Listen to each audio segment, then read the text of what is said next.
Hey guys, welcome back to my channel.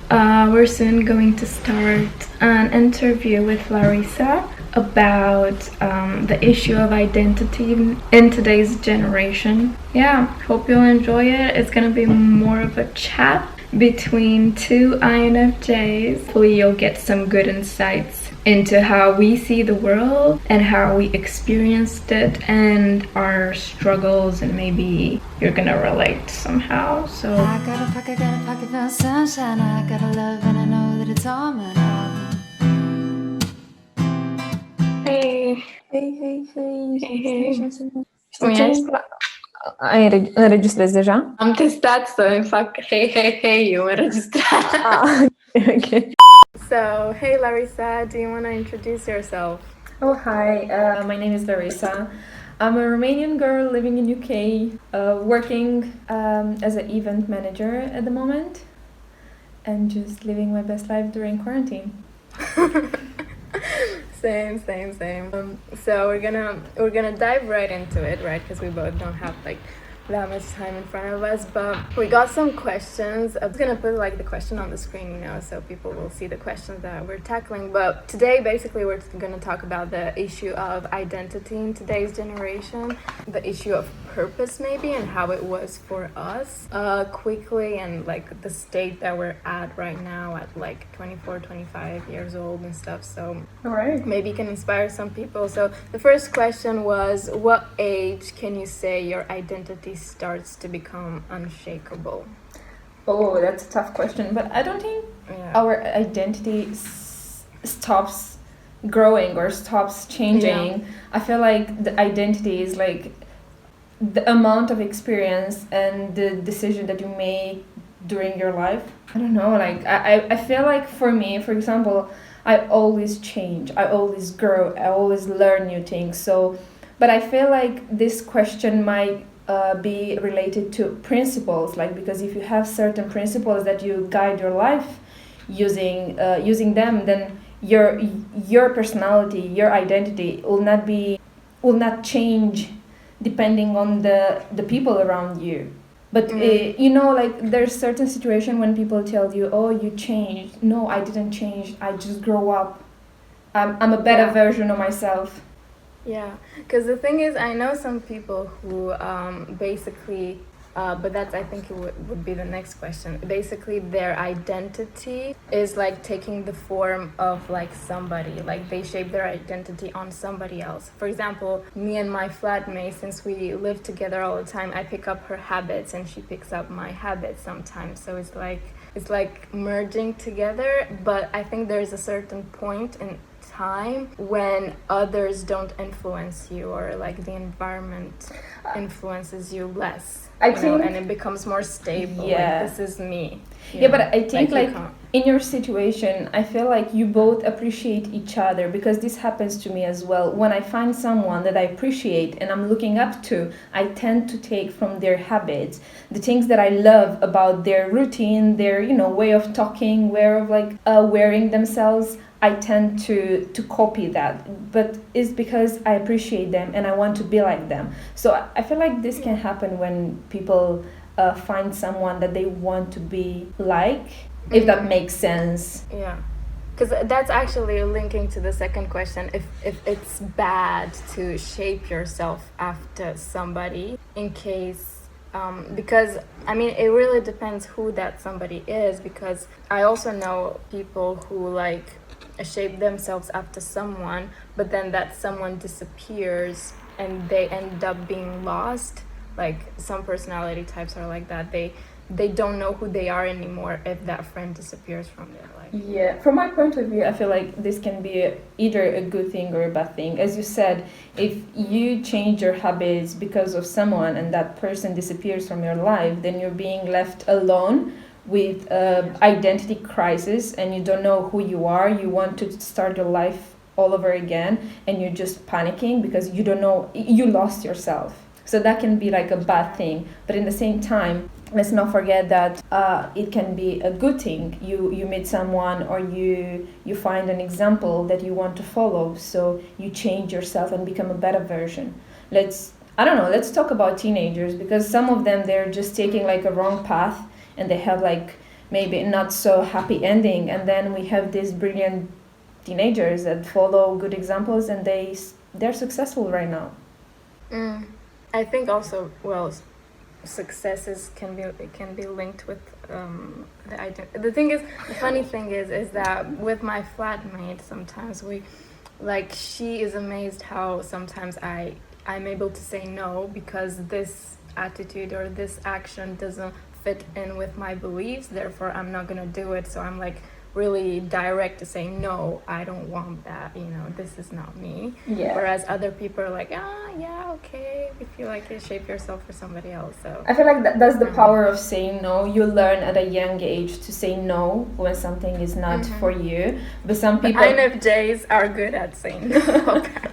Yeah, but sometimes people are afraid that saying no might damage their relationship with people around them. Because I still find hard to say no to some people, and it's not because they might not understand, but I feel like saying no to them, they might take it to the wrong way at certain point. I don't know if that makes sense, but just let's say if someone wants to meet me and I say like, no, I have something to do, and people tend to ask why and tend to ask for explanation. But for me, saying no should be strong enough, like just to know and just appreciate the fact that I was honest with you. Yeah. I said and that I have my boundaries. Exactly. And that but I know what I want. It's hard. It's hard to get there. I feel like that's the huge problem that we have right now. Like people, they don't know how to say no. They tend to do favorism to people who they don't like, and they lost themselves in this like transaction. For me, I can easily say no, but then it hurts other people because it's like, oh, I did it for you, why can't you do it for me, But that's like selfless, like selfish. Like people are selfish if they're saying that. There's a good, but they can say I am selfish because I say no and I only care about myself. But I think there's two forms of selfishness. There's good selfishness to protect yourself, and there's like bad selfishness for like validation or something. Yeah, but all of this like comes together, and then it's your identity really something that people can change or not. And like as you said, like having this like self-respect, knowing how to say no, and just knowing your principles, your values, and just taking the actions in your life, just following these values, then you become someone that is unshakable. Yeah, that's the thing. You can reach like unshaken sort of identity, but you growing, as you said, is different. You have to know yourself. The third question was about purpose. Is it that fulfilling as they say it is? Because like sometimes you say, okay, I want to do this. I feel fulfilled when I do this, and then you do it, and then okay, what's next? Is it that fulfilling? I don't know, like I feel like purpose, like from my point of view, purpose is like such a huge term, and it's like it's not used as it should be, because your purpose in life is just to make like people feel loved. That's like your purpose in life, and you never reach an ending to this, and you never like make someone feel loved and then you ask like, okay, now what? It's an ongoing journey. It's something that is within you, and then you have like goals, and you have like plans and things like this, and desires. And if you desire something, then once you achieve that thing, you can ask yourself like, oh, I'm not that happy as I thought I would be. It's people should understand like the difference between these two. Because and between goal and purpose is different. Exactly. Like my purpose should be like to love myself, to learn how to love myself. I will never like, I don't know, meet the end and say like, okay, I love myself enough, like I know how to do it, then now what's next? Or that everything you do, every small goal is responding to the purpose. Like, why am I doing this? Every time you do something, you ask yourself, why am I doing this? This is like fit with my Exactly. Does it make me fulfill and stuff, and it fits with my bigger purpose. I feel like once you understand this, like it's easier for you to, to say no, to take action in your life, to basically shape yourself once you know your purpose in life. How did you figure out what you want to do in life? This is a tough question. It's because I didn't figure out. Me neither. You know what? It's funny. People think we have our life together, and like this is where social media comes in place. People will see me posting like nice pictures and blah blah blah, and they will say like, oh, she has her life together. But in real life, I'm just like panicking. I'm like overreacting to everything, and I don't know what's going on. I don't know, like, honestly, we are young, like, because of social media. I feel we feel the pressure to have our life together, but we are like 25. I'm 26. And we still have loads of things to learn. So I didn't find my purpose in life. I don't know. Was that? Yeah, I think me neither. Even though for me, I'm like, I don't know. But like when I ask somebody else, she's like, yes, I kind of know what your purpose is. Because like she sees me doing stuff from the outside, and she's like, you always relate everything to like helping others or like helping others grow and stuff like that. So this is your purpose, and I'm like, okay, if you say so. Someone. I read a book like few years ago, and there was this guy saying that if you want to find yourself, to know yourself, just send a message to all your friends, family members, and ask them how they perceive you. Yeah. What they actually helps. What they think about you, and then. If you're doing this, you can start actually to see how people see you, and then you can like find yourself within those means. But let's not forget that when you're with someone, you're different than when you're with yourself. Yeah, but they see the actions though, and sometimes, sometimes it helps because they will all, like if I ask somebody what they think of me, they'll be like, "You're super, like you did this, you accomplished this, you speak three languages, you are courageous, you have a YouTube channel, whatever."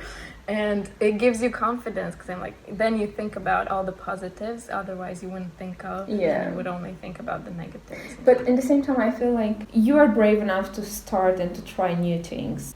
And people appreciate you because you have that like courage. They don't have that courage. So that this is what they're seeing in you what they don't have and what they're missing. It's a tricky thing because if they're going to follow you and watch you doing those things, they might feel inferior. They might say like, oh, she's so, put together. She knows loads of things. She studied so hard. She did a master's degree. She knows 3 languages. She has a dual degree, blah, blah, blah. Exactly. But like, it's because they desire those things. And they want to be like you. Because I appreciate, like, I honestly, like, I know so many things about you, and I want those things. Like, I was like, oh, I wish to know how to speak French. You don't. No, like, you don't. The thing, like... In practice, no. In practice, no, but, like, I wish to know how to speak French.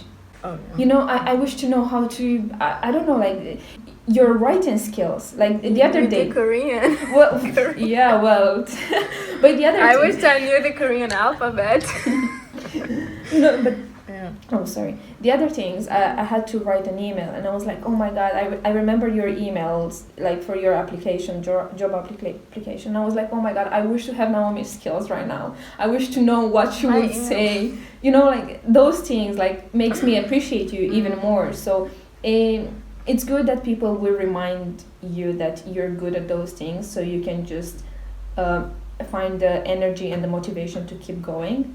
But but no, like people around you will help us to find our purpose slowly. This lady, she thought that she might want to be an opera singer because she wanted like to impress people with her voice, and she ended up doing radio. And she realized, oh, like, doesn't matter what I'm doing as long as I'm using my voice.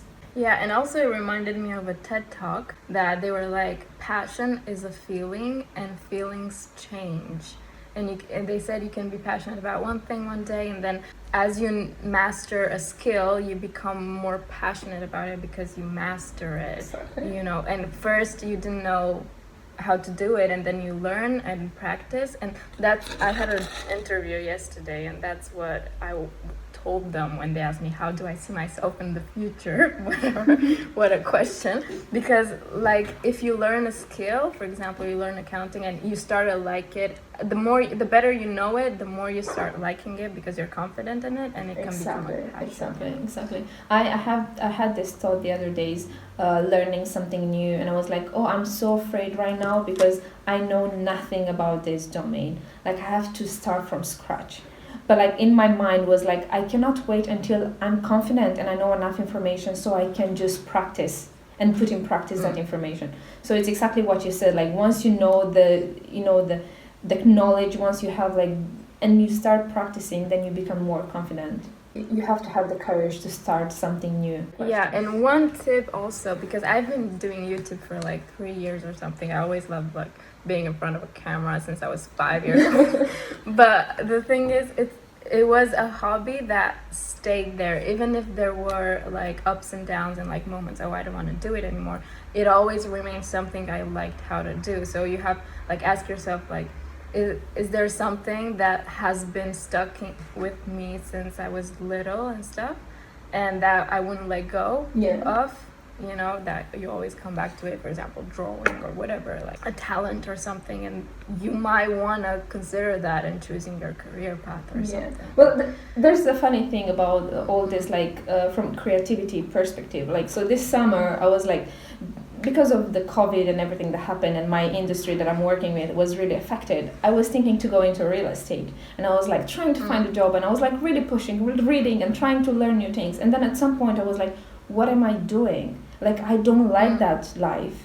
Like, I want to be creative. Like, why I'm going in that direction? And then I realized, like, stop doing that. Like, because I was kind of like avoiding myself, avoiding the real me and what I really love to do, just because I was thinking, oh, that might be cool, but I wasn't enjoying the process. Yeah, no, it's not that cool. I enjoy the process of like decorating a house and interior design, or like making a scheme, a construction plan and stuff like that, but not the sales part. And real estate is a lot about sales more than development. So yeah, but it's just like you have kind of like you always be back to your true self. And do you think that was a question number 5, that relationship, we kind of talk about it, that relationships are determining your identity, whether it's romantic relationships or like definitely whatever, like a date. You know the classic saying that you're the sum of the 5 people that you're spending your time with. Oh my god, that's so true now. It's the first time I'm living day to day with somebody, you know? And I'm becoming her. And she's becoming me, and I'm like, no, I don't want that. Yeah, but that's true. That's why they say that you should spend your time with people that you want to be like. Because if you spend your time with people that are not doing what you wish to do, or like people that are just wasting their time, you're going to waste your time with them. But if you spend your time with people who are creative, who like are willing to work for their goals, then you will start working for your goals, because that's your example. That's like people that you're around. Yeah. Or with people who have something that balances you. For example, I'm like really stressed out a lot of times, and like I have to do so many things in a day, and she's like doing one thing in a day, and she rewards herself after doing one thing. And like she takes it slow. So at first it was like irritating, because like there's so much to do. I don't want to do one thing a day. You have to do this, and how can you like watch a movie when we haven't finished whatever.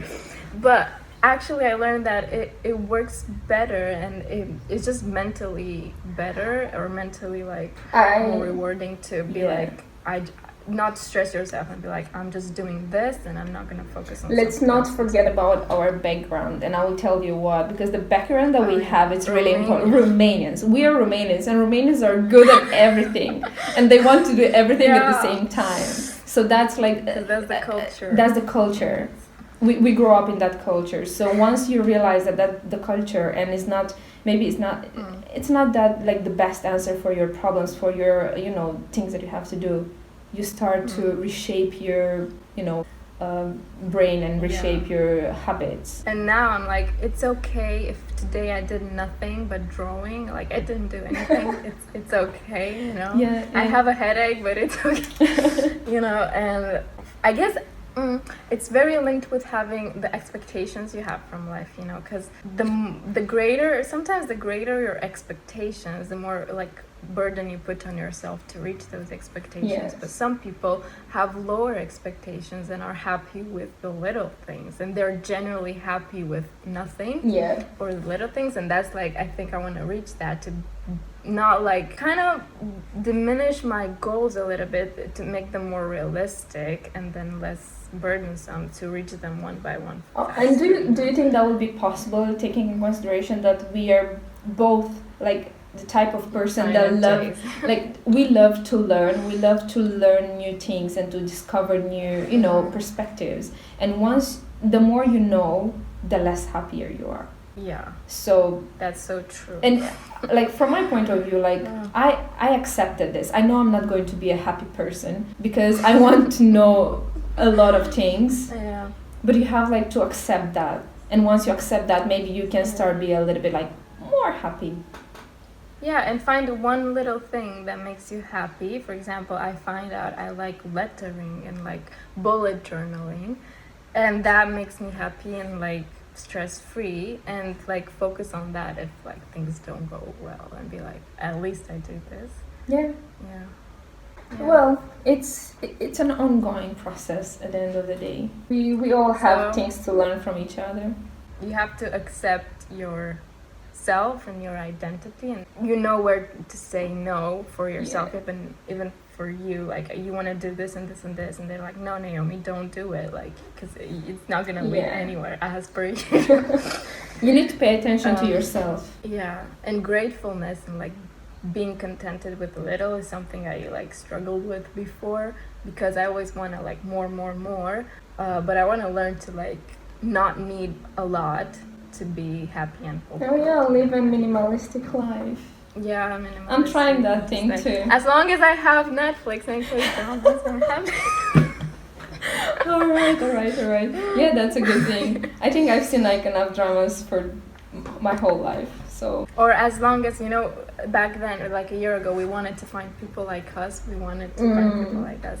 And then I'm like, as long as I find one person that I get along with, or two people, like it's good, you know. If you have like two, like something. Recently, I read that you cannot have like more than 5 friends at the same time. And I have like few people that I'm talking with, and I feel like all of them, they're consuming my energy. And if I'm talking, like if I have a full conversation with 2 of them in one day, I'm tired. I'm like, I cannot, like with the other ones, I'm like, next day, like I will come back to you tomorrow, because it's like it's time consuming. I have like 7 messages lining up I haven't responded to. And that's okay. So I'm like, I'm not ready, because if I start, it's gonna drain my energy, and I have elsewhere to put it. And that's okay. Like recently I learned that to not answer to my phone calls. So if you ever call me and I'm not answering, I might not be ready, or I might not be ready. I'm like, oh no, I need time for myself. So that's okay. Once you realize that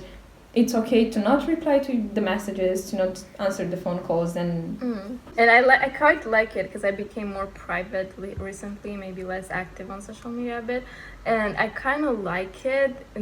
It's like a mystery. My life is like a mystery. Nobody needs to know where am I at, that I'm applying for a job, that I have my own business. Nobody needs to know. And like for now, I kind of like it. And before, I used to like want to share everything, and it's consuming my energy also. No, I love like from myself. Like I feel like not telling everyone what you're doing, it gives you a sense of like privacy, and in the same time no one can interfere and control over what you're doing. Exactly. And no one can come to you and say like, oh Naomi, you're doing too much of that, oh that's not good, because they will drag you down and they will just make your confidence to go away. So it's better just to keep it private. And not even my parents know exactly what that's okay. Like my parents, they never knew what I'm doing. As if it's not like a big thing yet, I'm not gonna tell them, because it's still ongoing, I'm still working on it, and blah blah blah. So when it's it's settled and it's stable, I can tell them, hey, I have this, I created Exactly. this. Let the results speak for yourself. Yeah, I hope you enjoyed this video, guys. I think Larissa. yeah, I think we've been all over the place, but practice makes perfect. So it's just like, Do you know, did I tell you that Layla wants to start a YouTube channel? oh, I that's think I told you. that's good for her. Like I do have few things going on in my life, and I will do some things like soon. But as you said, like I'm keeping it like private. And now that I have a MacBook, I can edit videos in like 30 minutes only. Yeah, that's nice. I know, like MacBook, it's like life changing. It's a whole experience, as I said. Yeah, it is. Well, Okay, thank you for being here. Thank you for having We're me. just gonna wrap that. I'll see you guys in the next video, and hope you like this video, and blah blah blah. You know what's next. Peace out.